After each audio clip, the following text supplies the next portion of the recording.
অবশ্যই আমি প্রথমে পশ্চিমাদের কাছ থেকে ধার করা সংস্কৃতিকে কঠোরভাবে দমন করতাম। যে এই ভাতা প্রথা চালু করা হয়েছে সেটা তাদের নানানাতি পর্যন্ত না যায়। রোডে অনেক চাঁদাবাজি চলতেছে, এগুলা এগুলা নির্মূল করতে হবে, বিশেষ করে এই সরকারের। দরজা করা নাড়ছে ত্রয়োদশ জাতীয় সংসদ নির্বাচন। এই নির্বাচনের বৃহৎ একটি ভোটারের অংশ হচ্ছে তরুণরা। আসন্ন নির্বাচন ঘিরে তরুণরা কি ভাবছেন আমরা জানতে এসেছি মৌলভীবাজার এবং রাজনগর নিয়ে গঠিত সংসদীয় আসন মৌলভীবাজার 3-এ। আমরা জানার চেষ্টা করব যারা নতুন ভোটার হয়েছেন তাদের আসন্ন নির্বাচন ঘিরে কি মনোভাব এবং চিন্তা। আমরা কথা বলেছি এই আসনের বিভিন্ন শ্রেণী পেশার তরুণদের সঙ্গে। আমি এবছর প্রথম ভোটার হয়েছি, এই হিসাবে আমার কাছে খুব ভালো লাগছে। আগামী জাতীয় সংসদ নির্বাচনে আমি আমার ভোটাধিকার প্রয়োগ করব এবং আমার পছন্দের প্রার্থীকে আমি ভোট দিব। আসলে এটি আমার কাছে অনেক ভালো লাগছে। আমার মতে একজন এমপি যদি হওয়া উচিত, সর্বপ্রথম তাইনের দরকার হয়েছে শিক্ষাগত যোগ্যতা। কারণ শিক্ষাগত যোগ্যতা হয়েছে মানুষের মেইন অধিকার।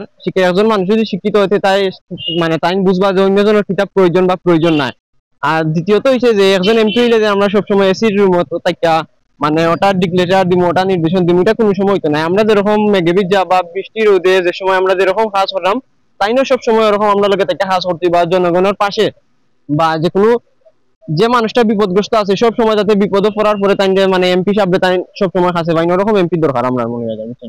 আমি একজন নতুন ভোটার, আগামী নির্বাচনে যাতে আমরা সুন্দরভাবে ভোট দিতে পারি, নির্বাচন সুস্থ হবে এই আশা করছি।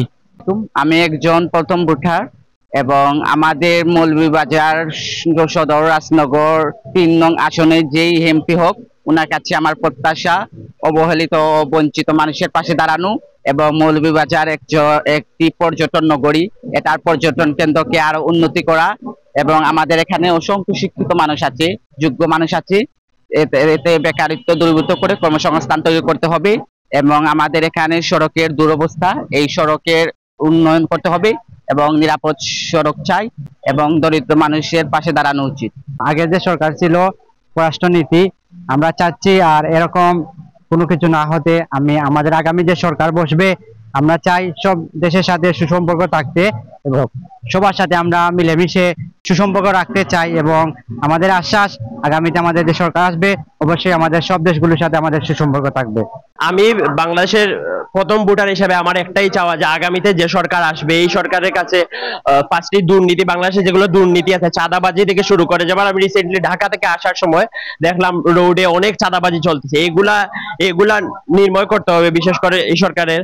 এবং শিক্ষাক্ষেত্রে আমাদের ফ্যাসিলিটি বেশি দিতে হবে। আমি এজ এ স্টুডেন্ট হিসেবে আমি চাই যে আমাদের ফ্যাসিলিটি আরো বাড়াতে হবে, বিশেষ করে শিক্ষাক্ষেত্রে।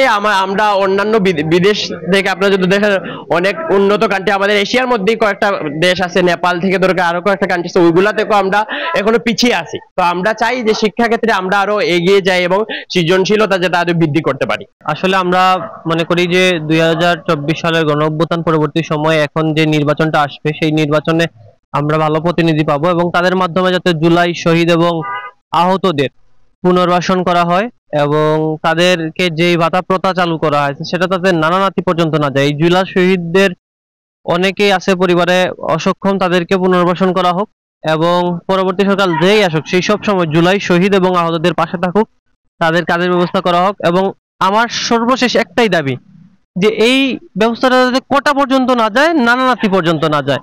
সংসদ নির্বাচনে আমার ভোট আমি দেব, যাকে খুশি তাকে নয়, একজন সৎ দক্ষ দেশপ্রেমিক দেখিয়ে দেব। প্রফেসর ডক্টর ইউনূসের সফলতার দিক যদি আমরা বলি তাহলে ওনার অনেক দিক আছে। যেমন আমরা আগে স্বাধীনভাবে আমাদের ভাষা প্রকাশ করতে পারছি না। এক সময় ছিল যখন আমরা আমাদের মুখের ভাষা প্রকাশ করতে পারি নাই, বললেই আমাদেরকে মামলা হামলা, বা ফেসবুকেও যদি আমরা কিছু লিখতাম তাহলেই দেখা যেত যে আমাদের মামলা হামলা বা অনেক সময় সাইবার ট্রাইব্যুনালের মাধ্যমে আমাদেরকে হুমকি দুমকি দেওয়া হতো।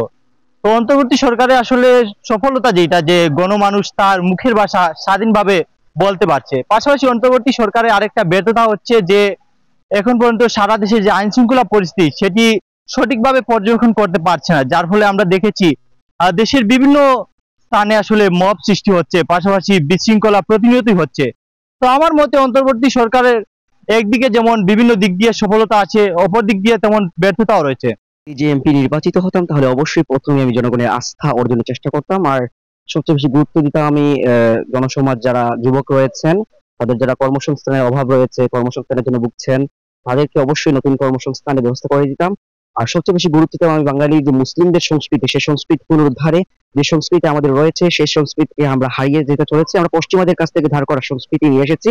অবশ্যই আমি প্রথমে পশ্চিমাদের কাছ থেকে ধার করা সংস্কৃতিকে কঠোরভাবে দমন করতাম এবং বাঙালিদের মুসলিম সংস্কৃতি যেগুলো রয়েছে, আমাদের শত শত বছরের সংস্কৃতি যেটা আমরা লালন করে আসছি, সেটাকে নতুন করে আবার জীবিত করতাম। দর্শক, এতক্ষণ শুনছিলেন মৌলভীবাজার 3 আসনের তরুণ ভোটারদের ভাবনা। তাদের এই মূল্যায়ন আগামী রাষ্ট্র গঠনে গুরুত্বপূর্ণ ভূমিকা পালন করবে এই প্রত্যাশায়। মোহাম্মদ আহাদ মিয়া, এনটিভি অনলাইন, মৌলভীবাজার।